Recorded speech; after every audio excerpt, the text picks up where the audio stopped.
I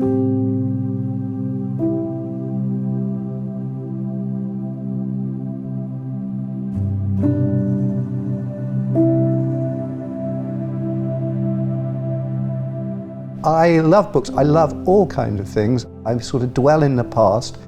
I never say I'm going into work, and I never say I'm going into the office. I say I'm going in to play with my books.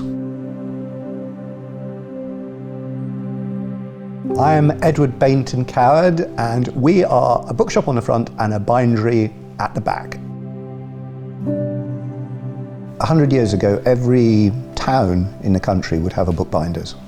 Bath would have had probably 15, 20 bookbinders.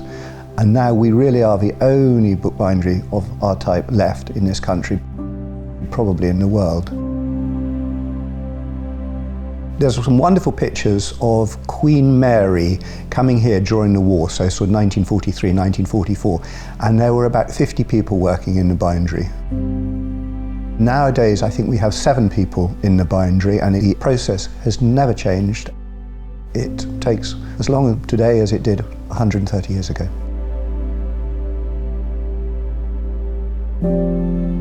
I'm very fond of my sister Polly, and I'm very proud of her because she's a very famous flower grower, particularly famous for ancient historic tulips. And it's my job as her older brother to help her along the way, so therefore I have to make these gorgeous boxes for her to be able to showcase her dried tulips. I love working with my brother. He's endlessly entertaining, and he's been really helpful about the whole thing. For me, just being in this building, which I grew up in, I was at school in Bath, and every day after school I walked down here. So I spent a lot of my childhood in here, playing in here, and crafting, using leather and using the tools and using the guillotines. But the thing I most take from it is the smell of old books.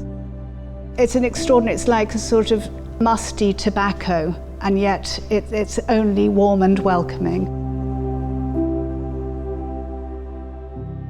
My specialty is historic tulips.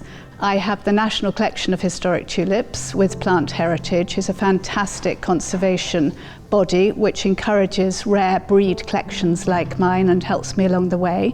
And I've been growing tulips and pressing them for about the last 10 years or so.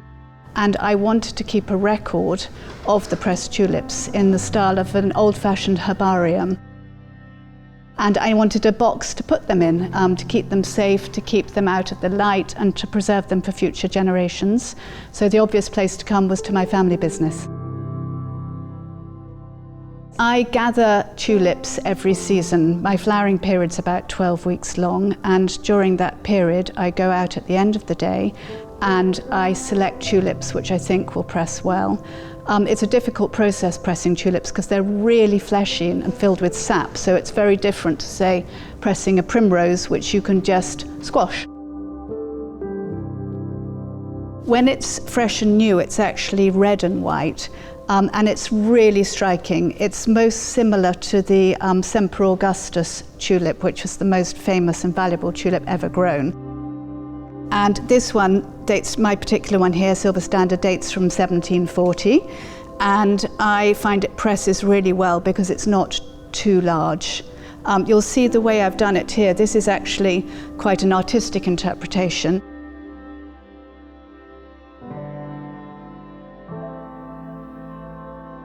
I'm really perfectionist, but working with nature has led me to understand that I can't control it, and I have to be led by it the whole time, and led by the seasons, and led by the insect life, and to learn to grow with it.